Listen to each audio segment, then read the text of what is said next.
কোথায় যেতে হবে, কথা বলেন ঠিক কিনা? উনি চিন্তা করতেছেন আমাকে কে বলে রে, কে বলে। উনি আবার মুরাকাবা মশদার ভিতরে চলে গেলেন। মুরাকাবা মশদার ভিতরে যাওয়ার পরে হুজুর আবার হঠাৎ করে গায়েব থেকে ইলহাম করে আল্লাহ পাক বলতেছে, হুজুর মনে করতে শয়তান থেকে ইলহাম আসতেছে, এ নবীর উম্মতেরা রে, হক তরিকায় যারা থাকবে দুইটা দল হবে, দুইটা, একটা রহমানের দল আর একটা শয়তানের দল, কথা বলেন ঠিক কিনা?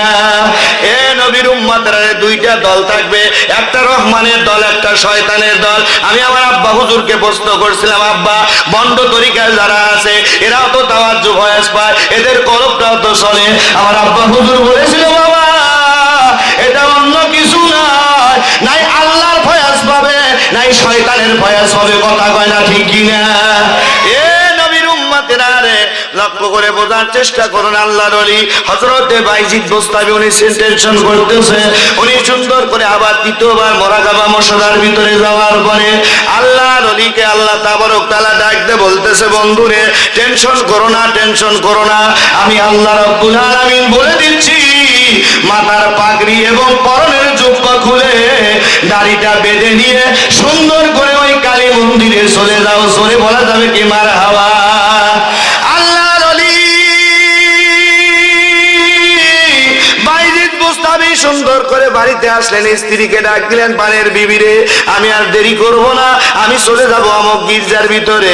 উনি মাথার থেকে কি করলেন, টুপিটা খুলে ফেললেন, জুব্বাটা খুলে ফেললেন। খোলার পরে উনি সুন্দর করে লুঙ্গি পরে টুকটুক করে চলে গেলেন। এই মন্দিরের ভিতরে সুন্দর করে আলোচনা করতেছে। ওনাদের যে একজন পাত্রী আছে, ওনাদের যে আলেম আছে, এই আলেমটা সুন্দর করে ভগবান সম্পর্কে আলোচনা করতেছে। আলোচনা করতে করতে হঠাৎ করে আল্লাহর ওলি হযরতে বাইজিদ বোস্তামি যখন ওই দরবারে ওই লীলার ভিতরে বসে গেছে, অটোমেটিক্যাল ভাবে পাদ্রীর জবানখানা আল্লাহ বন্ধ করে দিয়েছে। জোরে কোন মারহাবা, জোরে কোন মারহাবা।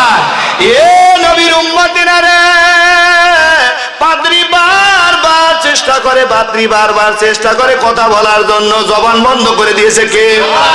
আরো জোরে কে? আল্লাহ পাক জবান বন্ধ করে দিয়েছে রে নবীর উম্মতেরা রে। এবার পাদ্রী সুন্দর করে একটা চিঠি লিখলেন, লেখার পরে বলছে, আজকের মাহফিলে, আজকের এই লীলার ভিতরে একজন মুসলমান বসে আছে, এই মুসলমানের কারণে আল্লাহ পাক আমার জবান বন্ধ করে দিয়েছে। একবার জোরে বলা যাবে কি আল্লাহু আকবার? এ সোনার মানিকেরা, আব্বা জানেরা, ভাই জানেরা,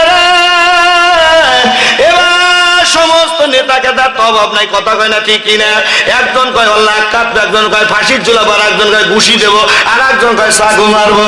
আল্লাহ ডাকতে বলে, আমার বন্ধুর গায়ে হাইটা জুতো দেবে না তো সাইজ করবো, কথা বলেন ঠিক কিনা? সোনার মানিকের আব্বা জানেরা, ভাই জানেরা, আল্লাহর ওলি বাইজিদের কি টেনশন আছে? আল্লাহর ওলি বাইজিদ বোস্তামির কি টেনশন আছে? ওনার সাথে স্বয়ং আল্লাহ আছে, রহমাতাল লিল আলামিন নবী আছে। জোরে বলা যাবে কি মারহাবা? আল্লাহ রাব্বুল আলামিন ডাকতে বলে, বন্ধু ভয় নাই। আল্লাহর ওলি বাইজিদ বলে, আল্লাহ মাঝে মাঝে ভয় হয়। আল্লাহ ডাকতে বলে, বন্ধু না না না না, টেনশন করো না, টেনশন করো না। আল্লাহর ওলি বাইজিদ বোস্তামি রহমাতাল লিল আলাইকে বলতেছে, কে মুসলমান? দুইটা হাত উঁচা করে বলো, দুইটা হাত উঁচা করে বলো। এবার আল্লাহর ওলি বাইজিদ বোস্তামি দুইটা হাত উঁচা করে বলছে, বাবারে আমি মুসলমান, আমি আল্লাহর ওলি বাইজিদ। জোরে বলা যাবে কি একবার মারহাবা? সমস্ত মানুষেরা আল্লাহর ওলি বাইজিদ বোস্তামির চেহারার দিকে তাকায় আসে। আরে এত সুন্দর চেহারা রে, এ নবীর উম্মতেরা রে, আল্লাহর ওলি যারা খাঁটি হক্কানি আল্লাহর ওলি, প্রত্যেকটা সেকেন্ডে তাদের চেহারা পরিবর্তন হয়, কথা বলেন ঠিক কিনা? আমার যিনি মুর্শিদ ছিলেন, আপনারা লক্ষ্য করে ডাইরেক্ট আপনারা ভালো জানেন, আমার মুর্শিদের চেহারা প্রত্যেকটা সেকেন্ডে যদি ইচ্ছা করতো চেঞ্জ হইতো কি হইতো না? জোরে বলেন হইতো কি হইতো না? আল্লাহর ওলি বাইজিদ বোস্তামির চেহারার দিকে তাকায় বলছে, এ তামাম দুনিয়ার মানুষের আমি কি বলবো? পাদ্রী ডাকতে বলে, রে এ বাইজিদ, আমি তোমার হাতে বায়াত গ্রহণ করব। জোরে বলা যাবে কি একবার মারহাবা? আল্লাহুম্মা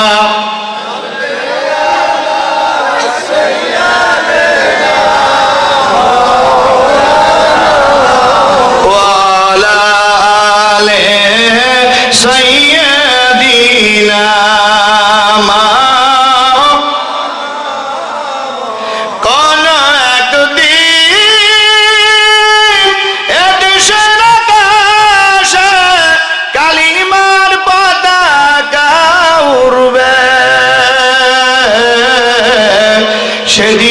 সবাই খোদারি দিদার ফে দুঃখ বেদনা ভুলবে আল্লাহুম্মা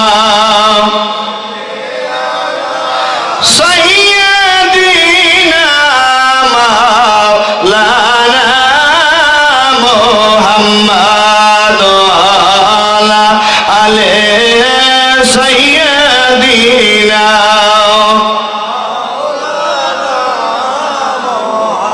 আল্লাহর ওলি বাইজিদ বুস্তামি বলল, বাবা আমি বাইজিদ বুস্তামি। বলো হুজুর আপনি আমাদের দরবারে কেন আসছেন? উনি বলতেছে, বাবা আমি কাজের জন্য আসছি। পাঠিয়েছে কে? জোরে বলেন কে? আল্লাহ পাক আমাকে এখানে পাঠিয়েছে, আমি এমনি এমনি আসি নাই। কোনোদিন আমাকে দেখছো? এবার ডাক দল, হুজুর ঠিকই বলছে, জোরে বলে একবার মারহাবা। কারণ লক্ষ্য করে দেখবেন যে আমাদের জালসায় কিন্তু হিন্দুরা আসে না। আসে কি? জোরে বলেন আসে কি? আসে না, কিন্তু হিন্দু ঘরে পুজো আমরা ঠিকই যাই। কথা কয় না কেন? ঠিকই না? এটা কি মুসলমানের কাতারে পড়ে? জোরে বলেন কাতারে পড়ে? কখনো নয়। আমরা হলে সুন্নাত আল জামাত, আমরা রাসূলের একজন সৈনিক। কথা বলে ঠিকই না? আমাদের একটাই টার্গেট, আমার নবী, আমার নবী, আমার নবী, আমার নবী, আমার নবী। কথা বলে ঠিকই না? আল্লাহ আলী বাইজিদ বুস্তামি বললেন, বলো। বলো বাইজিদ তুমি এই জায়গায় আসছো, তুমি কি নিয়ম জানো? বলে হ্যাঁ অবশ্যই নিয়ম জানি। বলো যে আমাদের এই দরবারে আসে তার কাল্লা মুসলমানদের কাল্লা ছেড়ে ছেদ করে দেয়। বলো আমার জান স্বয়ং আল্লাহর কাছে। জোরে বলে একবার বার হওয়া। আপনি কিচ্ছু করতে পারবেন না। বলেন কোন আপনাদের উত্তর প্রশ্ন টশ্ন আছে নাকি? পরামর্শ করলেন, পরামর্শ করার পরে বলতেছে, ভাইজিদ আমরা 3টা প্রশ্ন করবো। কয়টা প্রশ্ন? জোরে বলেন কয়টা? 3টা প্রশ্ন। এই 3টা প্রশ্নের উত্তর যদি ভাইজিদ তুমি দিতে পারো, আমরা এখানে যত হিন্দুরা আছি, 500 হিন্দু আছি, সবাই আমরা মুসলমান হয়ে যাব। জোরে বলে একবার সুবহানাল্লাহ। কিন্তু তুমি যদি এই প্রশ্নের উত্তর না দিতে পারো, সমস্ত তোমার মুরিদান টরিদান সমস্ত কিছু খ্রিস্টান হয়ে যেতে হবে। কারণ নাউযুবিল্লাহ। আল্লাহ ডাক দেখায়, রা দেরি হার। হ্যাঁ ভাইজি দেরি কর, আমি যে খেলা খেলি এই খেলা কেউ জানে না। কথা বলে ঠিক কি না? আল্লাহ আলী বাইজিদ বুস্তামি বললেন, ঠিক আছে আমি রেডি, আপনারা প্রশ্ন করতে পারেন। উনি সুন্দর করে ওনাদের পাদ্রীর পক্ষ থেকে বলছে, হ্যাঁ ভাইজি আমাদের যিনি মেইন আলেম, এই আলেমেরই তো জবান বন্ধ হয়ে গেছে। আল্লাহ আলী বাইজিদ বুস্তামি বললেন, আল্লাহ এই আলেমের জবানখানা একটু ওদের খুলে দাও না, আমাকে প্রশ্ন করবে আর তুমি আমাকে সাহায্য করো আমার বর্ষেদেরও ছিলাই। জোরে বলে একবার সুবহান। প্রথম নাম্বার প্রশ্ন করলো, বাইজিদ বলো বৃষ্টি নামলে পারে ব্যাং গাগর গাগর করে বলে, কি করে বলে? বলো বলো। ব্যাং গাগর গাগর করে কি কিনা? জোরে বলেন। এ বাইজিদ ব্যাঙের ভাষায় কি বলে? মেহেরবানি করে দয়া করে বলো। আল্লাহর ওলি বাইজিদ বুস্তামি ডাকতে বলে, এটা তো সিম্পল ব্যাপার, অন্টুর ভিতরে আমি বলে দেব। জোরে বলা যাবে কি একবার মারহাবা? সোনার মানিকেরা, আব্বা জানেরা, ভাই জানেরা, আল্লাহর ওলি বাইজিদ বুস্তামি ডাকতে বলতেছে, ব্যাঙের ভাষায় গাগর বগর বলে বলে, লা ইলাহা ইল্লাল্লাহ, লা ইলাহা ইল্লাল্লাহ। আল্লাহর ওলি বাইজিদ বলার সঙ্গে সঙ্গে পাদ্রী ডাকতে বলে, সঠিক বলেছেন, সঠিক বলেছেন। জোরে বলা যাবে কি একবার মারহাবা? দ্বিতীয় নাম্বার প্রশ্ন, বাইজিদ বলো বলো বাইজিদ। দ্বিতীয় নাম্বার প্রশ্ন হলো, কুকুর আজান দেওয়ার সময় গেউ গেউ করে কেন? বলো বলো। আল্লাহর পয়গম্বর হযরতে সুলাইমান আলাইহিস সালামের উনি সমস্ত ভাষাগুলো, পশু পাখির ভাষাগুলো বুঝতেন। এবার ডাকতে বলে, এটা তো অন্টুর ব্যাপার নাই, 1 সেকেন্ডের ব্যাপার। জোরে বলা যাবে কি মারহাবা? তুই জোরে কর মারহাবা। আল্লাহর ওলি বাইজিদ বুস্তামি ডাকতে বলতেছে, না 1 সেকেন্ডের ব্যাপার রে, 1 সেকেন্ডের ব্যাপার। কারণ হলো উনি সারা রাত্রি মনিবের জন্য সুন্দর করে দরজার সামনে চোখের পানি ছেড়ে দিয়ে কান্দে। ওই বাড়িতে কোনো চোর অথবা ডাকাত আসলে গেউ গেউ করে তারা ধরে। কথা বলেন ঠিক কিনা? আল্লাহ নবী ডাকতে বলছে, বাবারে ওই যে আজানের সময় যে সুন্দর করে এই কুকুরগুলো গেউ গেউ করে, কি কারণে? শোনো শোনো, এই কুকুরগুলো একটা কারণেই গেউ গেউ করে। আজানের সময় ইবলিস শয়তান কানের ভিতর আঙ্গুল দিয়ে ও সুন্দর করে পশ্চিম দিকে দৌড়াতে থাকে, আর কুকুরের ভাষায় বলে, উম্মতি মুহাম্মাদি সাবধান, জাহান্নাম বড় ভয়ঙ্কর জায়গা। জোরে বলা যাবে কি একবার মারহাবা?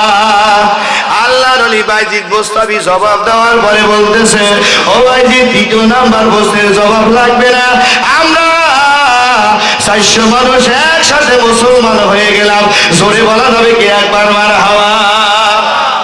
কয়শো মানুষ? 400 মানুষ। কিছু দল ফরফরায়, অনেক সময় ফরফরায়, এই ওহাবির দলেরা ফরফরায়, মালাইনের যাত্রা ফরফরায়, মিলাদ করা যাবে না, কিয়াম করা যাবে না, রসুল আমার মতো আউলিয়া আল্লাহ মারা যাবে না। কয়জন মুসলমান করেছো? কয়জনের হাতে আঘাত খেয়েছো? এই মালাইনদের